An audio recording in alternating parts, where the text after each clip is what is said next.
What's up, you guys? Welcome back to my channel. If you're new here, hello, I'm Melissa. So out of all the screenings for April, I was hoping and praying that I would get a screening invite for Abigail, because I'm a big fan of Radio Silence, because I really enjoyed and thought Scream 5 and 6 were good. The Scream franchise, I always say, is a very consistent horror franchise because there's 6 movies in and it's still pretty good. It's still going strong. I think each time they come out with a sequel, it makes more and more money. So I'm very hyped to see what they're going to offer us, because this is a vampire ballerina child movie, and we get Melissa Barrera in this as well. And also, I don't know every actor's name, forgive me, but the girl who played Lisa in Lisa Frankenstein is also in this, and then a few more other actors. So very excited to see this. I am a horror loving girl. I used to be a dancer, so the ballet resonates with me. I'm a vampire girl. And as I said, I'm a fan of this director team, so let's go and watch it.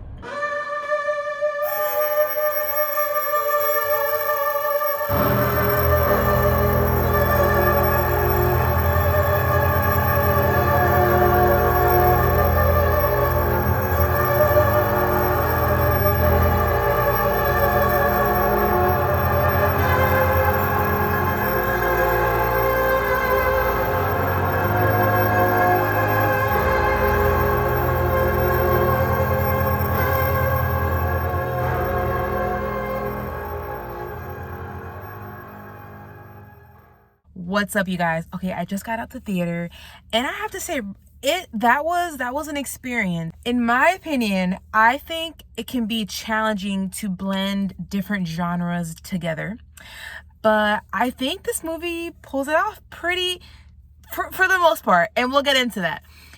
I would say it is a horror comedy. It takes some time to get into the more gory parts, the more bloody parts. You know there's blood because it's a vampire movie. I found myself laughing out loud. Of course, you may not know me personally, but I feel like a lot of the times I may seem like I'm dead inside, and it takes a lot for me to like feel things, to be reactive while I'm watching certain shows or movies. But this one, I found myself laughing out loud, and I heard other people in the theater that were also laughing. So I think it pulls off what it's intended to do, which is to blend comedic moments and also these gory moments together. And it got me there. I found myself finding these characters funny and engaging. There's even times where there's certain characters that get killed off, and I was like, damn, I didn't want to see that person go. I thought maybe they're gonna make me laugh some more. And I think when you watch it, you'll know exactly who I'm talking about, because when that person kind of dies off early-ish on, I'm like, wait, but I thought he was gonna be the comic relief of this movie. Minor spoilers. So I think it did a good job there. If you've seen the trailer, you know what this is. So it does take time for the characters, though, to know what they are dealing with. So as they have kidnapped this girl that they don't even realize who she is, we know what's going on when things are going kind of hairy, but they don't really know what's going on yet. So it takes some time for them to know what is happening. When the moment does happen, it's realize what is happening and who they're dealing with.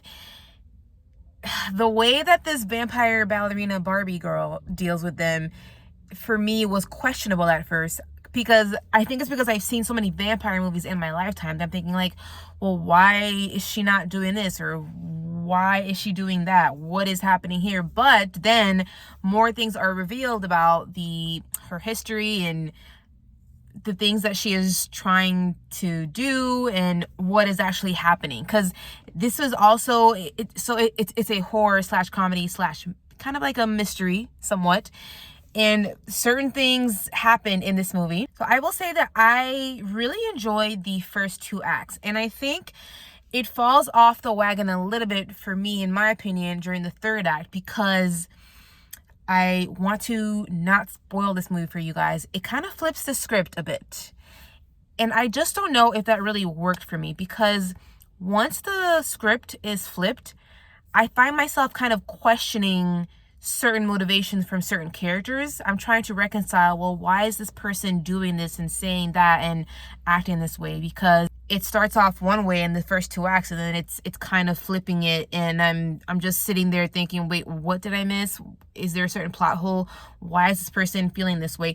Unless the excuse is this certain person just has a certain addiction and lust for power. Maybe that is the plain simple truth of it, but I think for me as a viewer, I needed more than that. It falls off the wagon a little bit more for me because of something else that happens kind of almost at the end, which is when there is a certain character that just kind of pops up, minor spoilers, and I just don't feel like that added anything to it. I mean, maybe possibly it could be a segue into a possible sequel, but I didn't need that. I think we could have probably shaved off maybe 10-15 minutes away from this film, and I think maybe then I would have scored it higher. And I didn't even tell you my score yet. So I think I would give this a 3 out of 5. It's a solid 3. I really enjoyed the first 2 acts. Like I said, it had some funny moments that even had me laughing out loud, and there were some appropriate gory, bloody moments that we want to see in a horror film. But I just don't know if I would rewatch this unless I'm like watching it with someone who's interested in it, who wants to watch it for the first time. But I think a lot of my scoring probably does have to do with would I watch it again, and I just don't know if I would watch this again. But when I watched it, I had a fun experience for the most part.